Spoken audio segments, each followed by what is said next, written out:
Hi మామ. ఈరోజు 4 stocks నేను బై చేద్దాం అనుకుంటున్నాను నెక్స్ట్ 2 మంత్స్లో. అండ్ ఈ 4 స్టాక్స్ని నేను నెక్స్ట్ 5 ఇయర్స్ హోల్డ్ చేద్దాం అనుకుంటున్నాను. ఆ 4 స్టాక్స్ ఏంటో తెలుసుకునే ముందు let's review the market, then let's review the portfolio, and then will move to those 4 stocks. First ఈరోజు మార్కెట్ అయితే స్టేబుల్గా ఉంది. సో అన్ని సెక్టర్స్ చూస్తే గ్రీన్గానే ఉన్నాయి. చూడండి, ఇక్కడ స్క్రీన్లో చూసినట్టయితే టెక్నాలజీ కానీ, ఫైనాన్స్ కానీ, ఫార్మా కానీ, ఆటోమొబైల్స్ కానీ, మిషనరీ కానీ, ట్రాన్స్పోర్టేషన్ కానీ అన్నీ బ్యాలెన్స్డ్గా ఉన్నాయి, మిక్స్డ్ రిజల్ట్స్గా ఉన్నాయి. అలానే ఒక సెక్టర్ టూ మచ్ గెయిన్ అవ్వలేదు, ఒక సెక్టర్ టూ మచ్ లాస్ అవ్వలేదు. So difference between each sector like less than 2% change ఉంది. అంతమించి ఎక్కువ లేదు, అంతమించి పెద్ద మిక్స్డ్ సిగ్నల్స్ మొత్తం. సో అన్ని పాజిటివ్ కాదు, అలా నెగిటివ్ కాదు. సో సమ్వేర్ అరౌండ్ మిక్స్డ్ సిగ్నల్స్లో ఉంది. నెక్స్ట్ వచ్చేసరికి ఈరోజు మన పోర్ట్ఫోలియోస్ ఎలా ఉన్నాయని చెక్ చేసే ముందు, సో నా పోర్ట్ఫోలియో ఈరోజు పెద్ద చేంజ్ ఏం లేదు. ఇది పబ్లిక్ పోర్ట్ఫోలియో. సో ఈరోజు నువ్వు ఫస్ట్ టైం ఈ వీడియో చూసినట్లయితే ఐ హ్యావ్ 3 డిఫరెంట్ పోర్ట్ఫోలియోస్. ఇది నా first portfolio which is public portfolio.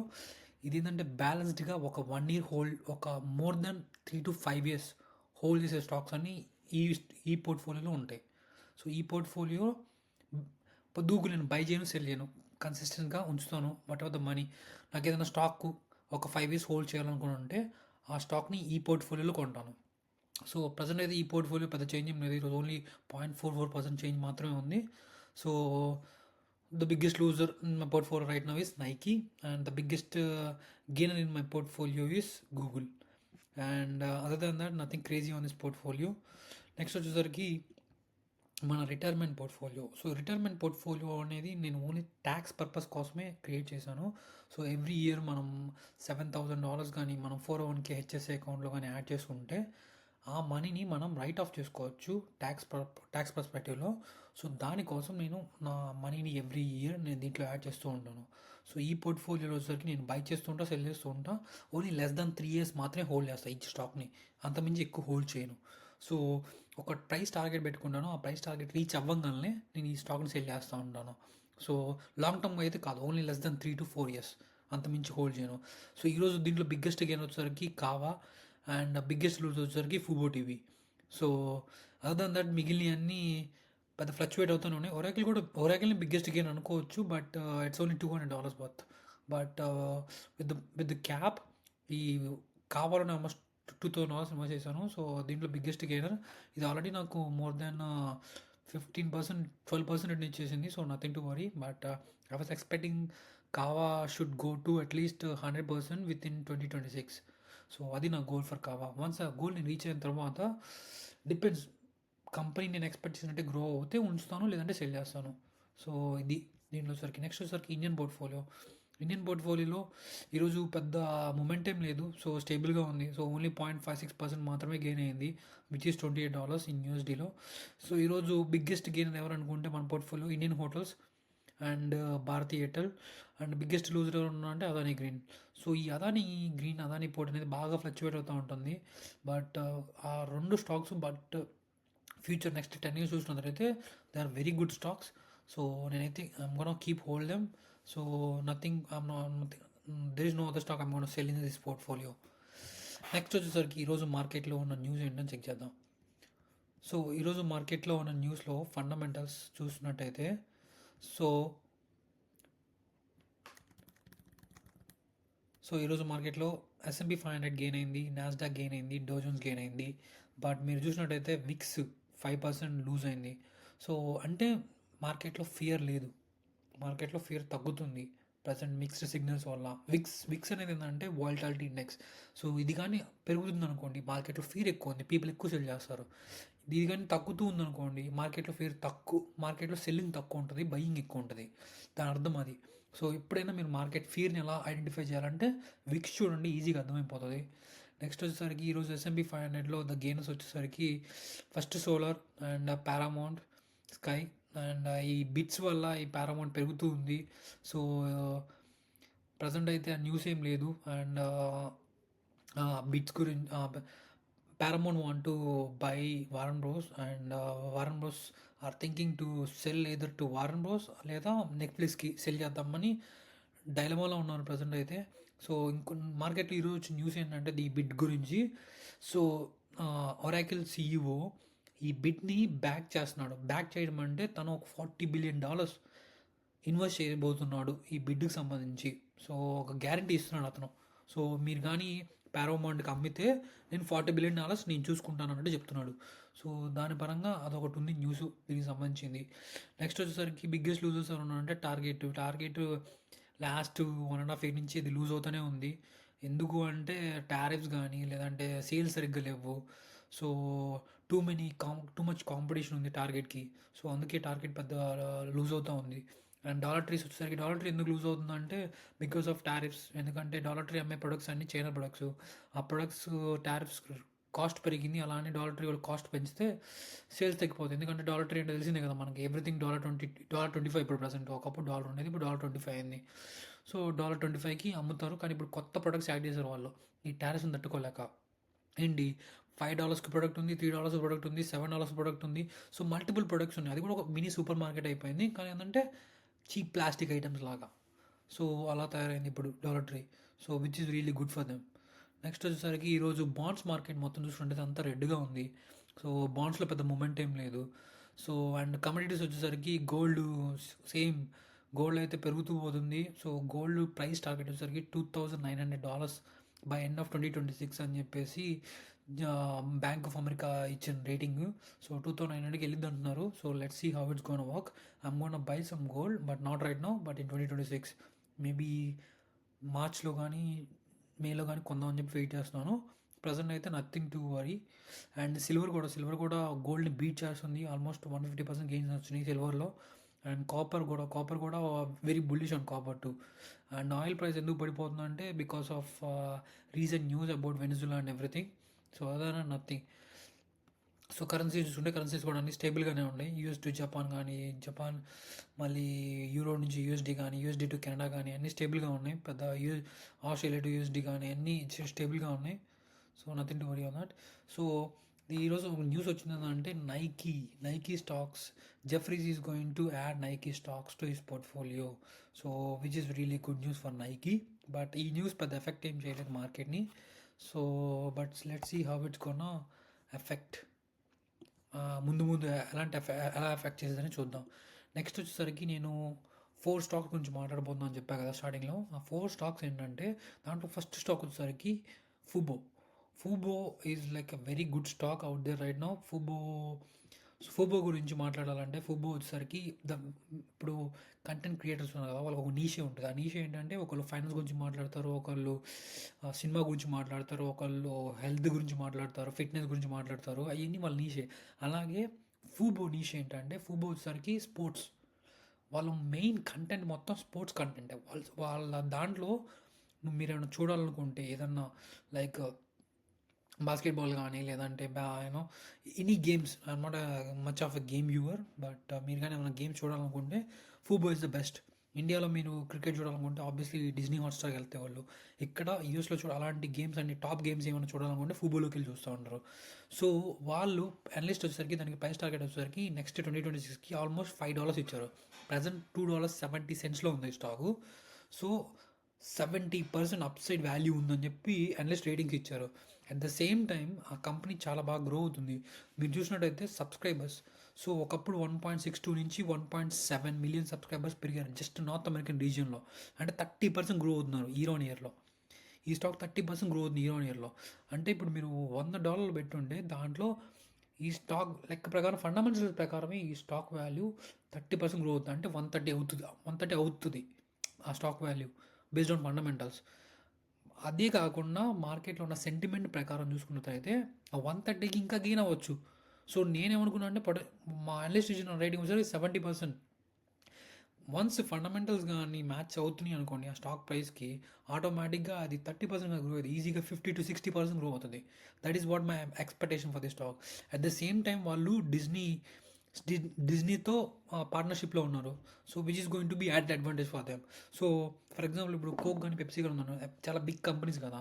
So వాళ్ళు రా మెటీరియల్స్ బై చేసేసి థర్డ్ పార్టీ పీపుల్కి ఇప్పించి థర్డ్ పార్టీ పీపుల్ వీళ్ళకి మ్యానుఫ్యాక్చర్ చేస్తారు ప్రొడక్ట్స్ని. కోక్ అనగానే వాడు తక్కువ ప్రైస్కి ఇస్తాడు సప్లయర్ అనేవాడు. అట్ ద సేమ్ టైం ఈ డిజ్నీ అనేవాళ్ళు ఈ పార్ట్నర్షిప్ ఉండటం వల్ల ఫూబోకి చాలా బిగ్ అడ్వాంటేజ్ అవుతుంది. ఎందుకంటే తన డీల్స్ చేయాలనుకోండి మార్కెట్లో సో డిజ్నీ అనేది చాలా పెద్ద company compare to Fubo. Fubo market cap, Disney market cap చాలా చాలా డిఫరెన్స్ ఉంటుంది. సో ఫూబో ఏదైనా డీల్ చేసుకోవాలనుకుంటే ఈ డిజ్నీ బ్యాక్అవుట్ చేస్తుంది కాబట్టి సో ఎనీథింగ్ ఎనీ డీల్ ఈజీగా అయిపోతుంది వాళ్ళకి. సో దాని పరంగా there in a good shape. And మీ company become very profitable. Last second quarter 2025 కానీ థర్డ్ క్వార్టర్ 2025 కానీ they are really doing very well and the net losses are reduced and and first ever quarter with the positive free cash flow. So వాళ్ళ cash flow కూడా చాలా పాజిటివ్గా ఉంది. So మీకు ఇంకా deep dive fundamentals గురించి మాట్లాడాలనుకుంటే stock గురించి comment చేయండి, మనం మాట్లాడుతున్నాం దాని గురించి. But I don't want to talk too much fundamentals into this video because the length of the video gonna increase. Next stock వచ్చేసరికి and my target for this Fubo stock is $7. సో నేను $7 target పెట్టుకున్నా ఈ స్టాక్లో. So present 268 ఉంది, నేను రీసెంట్గా మళ్ళీ బై చేశాను. సో అది కానీ $7 అంటే డబల్ అవ్వాలని నా మనీ ఎక్స్పెక్ట్ చేస్తున్నాను ఈ స్టాక్ని. ఏ టైంకి ఈ $7 ఎక్స్పెక్ట్ చేస్తున్నాను అంటే 2027. So within next 1 to 1.5 years ఈ స్టాక్ వాల్యూ $7కి వెళ్తుంది అని చెప్పి నా expectation. And I'm gonna give Fubo as a buy rating. And next stock వచ్చేసరికి నైకీ వచ్చేసరికి లాస్ట్ 3 days ఆల్మోస్ట్ 10-12% లాస్ అయింది స్టాక్ వాల్యూ వచ్చేసరికి. కానీ అనలిస్ట్ ఇచ్చిన బై రేటింగ్ వచ్చేసరికి $78-80. ఈ స్టాక్ని నేను ఎందుకు స్ట్రాంగ్ బైగా ఇస్తున్నాను అంటే సో బికాస్ ఈ stock every year dividend increase చేసుకుంటూ పోతుంది. లాస్ట్ 24 yearsగా డివిడెండ్ ఇంక్రీజ్ చేసుకుంటూ పోతుంది. ప్రజెంట్ డివిడెండ్ వచ్చేసరికి 1 షేర్కి 41 cents ఇస్తున్నారు 1 షేర్కి. ప్రజెంట్ స్టాక్ వాల్యూ సార్ $58 ఉంది. Every $58 that you buy the stock, you're gonna get 41 cents back. At the same time, the stock price is going to grow. Stock price కూడా every year at least 10-15% grow అవుతుంది. అంటే మీరు పెట్టుకున్న money 15% grow అవుతుంది. At the same time మీకు every $50కి మీకు $41 like 3% మీకు డివిడెండ్గా వస్తుంది. So which is both combine 18% grow అవుతుంది. సో నైకీ అనేది లైక్ ఏ స్టేబుల్ స్టాక్ గాయ్. సో అది ఒక 10% పడినా మళ్ళీ గెయిన్ అవుతుంది అది. సో మీరు టెన్షన్ పడకూడదు నైకీ విషయంలో. నైకీ కానీ వాల్మార్ట్ కానీ కాస్కో కానీ ఇవన్నీ పడితే ఏదో ఒక న్యూస్ ఎఫెక్ట్ వల్ల పడతాయి. But end of the day అవి గెయిన్ బ్యాక్ అవుతాయి ఆ వాల్యూ మొత్తాన్ని విత్ ఇన్ సమ్ టైం. అంతే. మీరు లాంగ్ టర్మ్ పర్స్పెక్టివ్లో ఇన్వెస్ట్ చేయాలనుకుంటే, స్టేబుల్ స్టాక్స్లో ఇన్వెస్ట్ చేయాలనుకుంటే Nike is one of the great stock out there and UNH is one of the great stock out. అంటే మీరు డైవర్సిఫై చేసుకోవాలనుకుంటే ఇది వచ్చేసరికి అపిరల్ కింద వస్తుంది అండ్ యూఎన్హెచ్ వచ్చేసరికి హెల్త్ కింద వస్తుంది కదా. కాస్కో కూడా వచ్చేసరికి మళ్ళీ రీటైల్ కింద వస్తుంది. కాస్కో కానీ వాల్మార్ట్ కానీ. సో మీరు రీటైల్ సెక్టర్లో కొన్ని స్టాక్స్ హోల్డ్ చేయాలనుకుంటే the best stocks will be Walmart and Costco. And apparel సెక్టర్లో వచ్చి హోల్డ్ చేయాలనుకుంటే నైకీ లేదా లూలు లెమన్. ఏంటంటే ఫండమెంటల్స్ బాగుంటున్న stocks plus at the same time brand value ఉన్న stocks, year on year grow అవుతున్న స్టాక్స్. మీరు united Under Armour Under Armour కానీ నైకీ కానీ కంపేర్ చేసుకుంటే అండర్ ఆర్మర్ స్టాక్ చూడండి, it's like very slight decline. But Nike చూసుకోండి, it's a fluctuation stock. So ఇది ఎప్పుడు ఫ్లక్చువేట్ అవుతూ ఉంటుంది. ఈ స్టాక్లో ఇన్వెస్ట్ చేయడానికి మెయిన్ రీజన్ ఏంటంటే dividend. So they are offering very good dividend. At the same time there is a strong brand value ఉన్న stock and there is a CEO change. ఆ CEO ఆల్మోస్ట్ 20 years నుంచి ఈ కంపెనీలో పనిచేస్తున్నాడు. He knows in and out and the same time he's changing the business model for this company and which is good for this company. So ఆ business model ఏంటంటే previously ఉన్న business model ఇప్పుడు present వీళ్ళు add చేసే business model totally different. Previously they or do B2C, direct business నుంచి కస్టమర్కి నీళ్ళ అలాంటి కస్టమర్స్కి అమ్మేవాళ్ళు. నైకీ వెబ్సైట్లోకి వెళ్ళడం కానీ నైకీ అవుట్లెట్కి వెళ్ళి కానీ కొనుక్కునే వాళ్ళం. మీకు కానీ గుర్తుంటే 2019-2018లో నైకీని షూస్ కొనుక్కోవాలనుకుంటే గంటలు మీరు లైన్లో వెయిట్ చేయాలి, గంటలు. సో ట్రస్ట్ మీరు కానీ నైకీ ఫ్యాన్స్ అయి ఉంటే మీకు పక్కా తెలిసి ఉండేది ఈ న్యూస్ గురించి. కానీ 2021లో అలా లేదు. ఆర్డర్ పెట్టుకుని ఇంటికి వచ్చేస్తున్నాయి. సో వెరీ రేర్ అది. ఇప్పుడు 2025కి వచ్చేసరికి మళ్ళీ సేమ్ మోడల్ బ్యాక్ తీసుకొస్తున్నారు. They want to try to cell to B2B and very less market to B2C. So కొంత స్టాక్ మాత్రమే కస్టమర్స్కి అమ్ముతారు. Most of the majority of the stock they want try to cell to business which is like foot locker కానీ Reliance footwear కానీ ఇండియాలో అయితే ఇలాంటి company cell చేస్తారు. అప్పుడు ఏంటి, గ్యారంటీడ్ సేల్స్ ఉంటాయి, at the same time margins ఎక్కువ ఉంటాయి ఇలాంటి సెల్ చేయడం వల్ల. సో B2Cకి సెల్ చేయాలనుకోండి, మీరు డిస్కౌంట్లు ఇస్తేనే ఎక్కువ సేల్స్ వస్తాయి, డిస్కౌంట్ లేకపోతే తక్కువ సేల్స్ వస్తాయి. సో దీనివల్ల ఏంటంటే మార్జిన్స్ తగ్గిపోతాయి. సో మార్జిన్ తగ్గిపోయింది అనుకోండి, బ్యాలెన్స్ షీట్స్లో నెంబర్ తగ్గిపోతాయి. నెంబర్ తగ్గిపోతే fundamentals are going to be very bad. So దానికోసం మళ్ళీ వీళ్ళు బిజినెస్ మోడల్ చేంజ్ చేస్తున్నారు, which is a good thing for them. So yeah, these are the positive things about Nike, and the analyst is giving almost $78. I was expecting this stock to go to $90, but let's see how it goes. My price target was to Nike to reach $90 by end of 2027. So yeah, ఇవన్నీ boring business, స్లోగా pickup అవుతాయి, but fundamentals are really good on the stock. 36% upside value ఉంది స్టాక్కి. So just imagine 3% dividend వెళ్తే 36% grow అవుతుందంటే, which is really great. And if you don't want risk you money, ఇప్పుడు నా portfolio $100 ఉన్నాయి అనుకోండి, ఆ $100 తీసుకెళ్ళి నేను రిస్క్ స్టాక్లో పెట్టలేను కదా, ఒక 20% కానీ ఒక 40% కానీ సేఫ్ సైడ్లో పెట్టాలనుకుంటా. ఆ సేఫ్ సైడే నాకు Nike and Walmart for me. And next stock వచ్చేసరికి వీ గోన్ టాక్ అబౌట్ కావా. కావా చాలామంది సెల్ చేస్తున్నారు విపరీతంగా, 50% లూజ్ అయింది ఈ స్టాక్ వాల్యూ. కానీ పాజిటివ్ చూడండి, ఇక్కడ 20% ఇయర్ ఆన్ ఇయర్ గ్రో అవుతుంది. రెవెన్యూ 20% గ్రో అవుతుంది ఇయర్ ఆన్ ఇయర్. బయట 7%, 8% గ్రో అవుతున్న కంపెనీలే 30-40% స్టాక్ వాల్యూ పెరుగుతున్నాయి. బట్ ఈ కంపెనీ 20% గ్రో అవుతుంది. At the same time 1000 restaurants add చేయాలని గోల్ పెట్టుకొని 2032 కల్లా 16% ఇంక్రీజ్ చేయాలనుకుంటుంది దాని కౌంట్, రెస్టారెంట్స్ ఉన్న count. At the same time zero డెప్ట్ ఆ కంపెనీకి. And they already have almost $400 million in cash. $400 million in cash. And క్యాష్లో వచ్చేసరికి every year to the date 23.3 million create చేస్తున్నారు వాళ్ళు క్యాష్లో. So positive news, first positive news వచ్చేసరికి 20% grow అవుతుంది కంపెనీ ఫండమెంటల్స్ ప్రకారం. అండ్ 16% రెస్టారెంట్స్ని యాడ్ చేయాలనుకుంటున్నారు ప్రజెంట్ ఉన్న నెంబర్తో పోల్చుకుంటే. ప్లస్ వాళ్ళకి డెప్ట్ ఏం లేదు, ప్లస్ $400 million క్యాష్లో ఉన్నాయి. At the same time profit margins, so profit margins చూసుకొని achieving almost 25% in Q3. So 25% నుంచి 24.6 కొద్దిగా తగ్గింది ప్రాఫిట్ మార్జిన్, ఎందుకంటే టారిఫ్స్ వల్ల. సో రీసెంట్గా ట్రంప్ టారిఫ్స్ యాడ్ చేశాడు. వాళ్ళు యూజువల్గా వాళ్ళ ప్రొడక్ట్స్ అన్ని అవకాడో కానీ ఏమైనా కావాలనుకుంటే అవన్నీ మెక్సికో నుంచి ఇంపోర్ట్ చేసిన వాళ్ళు. ఈ టారిఫ్స్ వల్ల ఆ ప్రైస్ని కస్టమర్కి డ్రైవ్ చేయకుండా వాళ్ళే హోల్డ్ చేసుకొని కొద్దిగా ప్రైస్ తగ్గించి అమ్మటానికి ట్రై చేస్తున్నారు కాబట్టి. సో ఆబ్వియస్లీ ప్రాఫిట్ మార్జిన్స్ కొద్దిగా తగ్గుద్ది. వన్స్ ఈ టారిఫ్ విషయం కానీ క్లియర్ అయింది అనుకోండి, the stock is really great by. Present analyst వచ్చేసరికి ఈ స్టాక్కి ఆల్మోస్ట్ $80 ఇచ్చారు బై రేటింగ్. సో $80 రీచ్ అవుతుందని చెప్పి ఎనలిస్ట్ రేటింగ్ ఇచ్చారు. అండ్ 35% అప్సైడ్ వాల్యూ ఉంది స్టాక్కి. సో నేను ఎక్స్పెక్ట్ చేస్తాను 50%, బట్ 30% ఉండదని చెప్పి చెప్తున్నాడు. చూద్దాం. So fourth stock I'm going to talk about is Google McDougall. So Google stock is literally one of the greatest stock out there. You're not gonna believe me, because they are the early investors into SpaceX. They are one of the early investors into Waymo. And the products they're bringing out to the market is really very very useful products right now. And at the same time, they have the great data centers, and they have their own chip, and which is using to train their AI model. And this Gemini and this Sora AI, and this is really great. And Banana, this is really great. Competing with ChatGPT, Google is the only company out there, public company, which can compete, which can outperform the private company, which is ChatGPT. And if you look at, వాళ్ళు $102 billion revenue create చేశారు. $102 billion guys, year on year. So at the same time net income కూడా 33% increase చేశారు year on year. At the same time the PE ratio కూడా చాలా చాలా చాలా చాలా తక్కువ ఉంది. 30% ఎంత ఉంది. టెస్లా అయితే 300 ఉంది, గూగుల్ అయితే 30 ఉంది.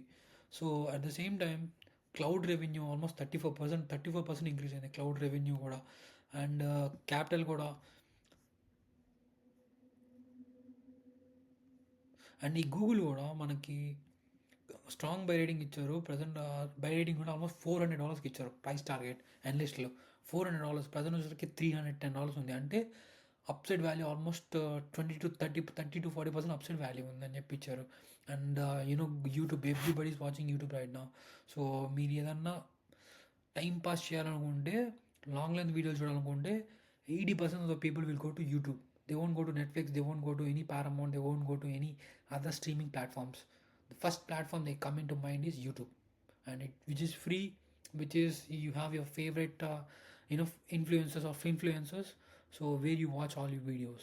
So yeah, this is what I have. These are the four stocks I'm gonna give strong buy rating, and I'm gonna add them to my portfolio for up next 2 years. I'm gonna keep buying these stocks for next 2 years. And ఇక్కడ వచ్చేసి I want to compare between Google and Tesla అండి. ఎందుకంటే Tesla PE ratio సరికి 327x ఉంది. So and P ratio for Google is 31x, and Google revenue వచ్చేసరికి $100 billion. వేరే Tesla revenue వచ్చేసరికి $7 billion, almost 1.5. అంటే గూగుల్ కంపెనీ టెస్లా గూగుల్లో సగం ఉంది ఈ రకంగా చూసుకుంటే. కానీ ఇక్కడ ఫండమెంటల్స్ చూడండి, అంత లేదు. 7 బిలియన్ ఎక్కడ, 100 బిలియన్ ఎక్కడ? It's not even like 10% of their value అండి. సో కానీ స్టాక్ ప్రైస్ వచ్చేసరికి too much. So I'm very worry about the Tesla, and I don't hold any Tesla, but the people who are holding Tesla, be careful guys. So ఎందుకు అంటే Tesla, I mean ఒకవేళ మీరు already ప్రాఫిట్లో ఉండుంటే, if I were in your situation, నేను కానీ Tesla ప్రాఫిట్స్లో ఉండుంటే I will try to sell off something, and I would invest in way different stocks. Too much volatility and hold and buy analyst rating ఇచ్చేసరికి hold and buy ఇచ్చారు, కానీ Google వచ్చి strong buy ఇచ్చారు. Google invest చేస్తారా, Tesla invest చేస్తారా అని అడిగితే I would definitely invest in Google, because this is very stable. And if you are a risky investor where you want to risk 80% of your money, అలాంటి candidate అనుకుంటే go for Tesla. But I don't want to have a risky stock, too much volatility, but I want to preserve my wealth anukunte Tesla is not stock. Tesla is not a good stock to keep in your portfolio as per my knowledge. If you want, go ahead and keep it, I don't care, but నేను ఎలా ఆలోచిస్తున్నానో చెప్తున్నాను మీకు. So the PE ratio is not really make sense for me, and the valuation is not really make sense for me, and the sales are only $7 billion, and the cash flow is not even close to $5 billion, and debt to equity ratio is moderate, is not less value, and the margins are getting reduced. So the product making cost నుంచి, let's say Tesla car make చేయాలంటే $23,000 అవుతుంది అనుకోండి, వాళ్ళు అమ్ముతున్న price ఎంత అంటే $26,000 to $27,000, అంటే $4,000 to $5,000 margin పెట్టుకొని అమ్ముతున్నారు కార్ని. సో దాని వాల్యూ ఇంకా తగ్గిస్తూ పోతున్నారు. ప్లస్ మోస్ట్ డిప్రిషియేటింగ్ అసెట్ ఏదైనా ఉందంటే టెస్లా వెహికల్ ఎక్కడ. సో మీరు టయోటా వెహికల్ కొన్నా, హోండా వెహికల్ కొన్నా, లేదంటే వోక్స్వ్యాగన్ జెటా కొన్నా, లేదంటే ఎనీ అదర్ కంపెనీ కార్ కొన్నా, మేబీ ద డిప్రిషియేషన్ వచ్చేసరికి ఓన్లీ లెస్ దాన్ 30% ఉంటుంది, కానీ టెస్లా 50% ఉంటుంది almost. Sorry, depreciation petrol vehicles కానీ గ్యాస్ వెహికల్స్ కానీ 13 to 18% ఉంటుంది. టెస్లాకి ఆల్మోస్ట్ మోర్ దాన్ 30% ఉంటుంది. Sorry about that. సో 30% ఉంటుంది డిప్రిషియేషన్. సో కార్ కొన్నా 30% డిప్రిషియేట్ అవుతుంది విదిన్ 1 yearలో అనుకుంటే అసలు ఎవరైనా ఇಷ್ಟು కార్లు కొనేది నాకు అర్థం కాదు. So you losing lot of money. But product గురించి వచ్చేసరికి one of the greatest product కార్స్లో. I love Tesla. I had Tesla for not me, I didn't bought the Tesla, but I rented the Tesla for almost like 7 months, and 7 months I was really loving that product. I was, for a second I thought I want to buy this car అని చెప్పి అనిపించింది నాకు కూడా, but it's too much cost and low maintenance, that's for sure. But if you are a Tesla car guy, and I'm almost a Tesla car guy, I really love that product, but the depreciation, I don't take it. I'm a finance guy, so I don't really buy Tesla.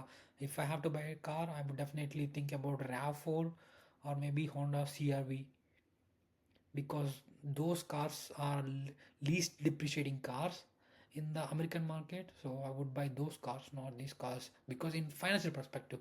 But in a product perspective, the first car I want to buy would be Tesla. So product side ఆలోచిస్తే, if I have too much money and I don't know what to do with it, I'll buy Tesla for sure, because I don't care about the depreciating value. But if I don't have too much money, I'm the one who saves a lot, then I'll buy a RAV4 or Honda CR-V. So this is what I have for today, guys. These are the 4 stocks I'm very bullish, and if you want me to review any other stocks If you want me to talk any other stocks, then feel free to add those stocks in the comments, and I'm gonna talk about those stocks in the next videos. And I'll make these videos every day, guys.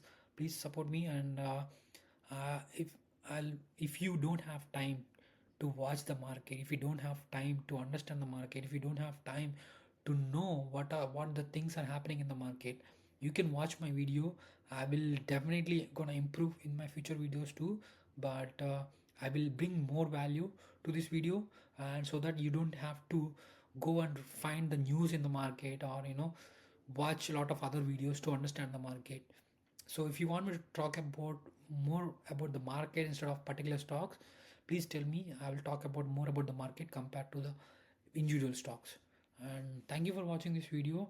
If you really watch until now, and I really love you, and thank you for supporting me, and you are the one of the best viewer I ever had.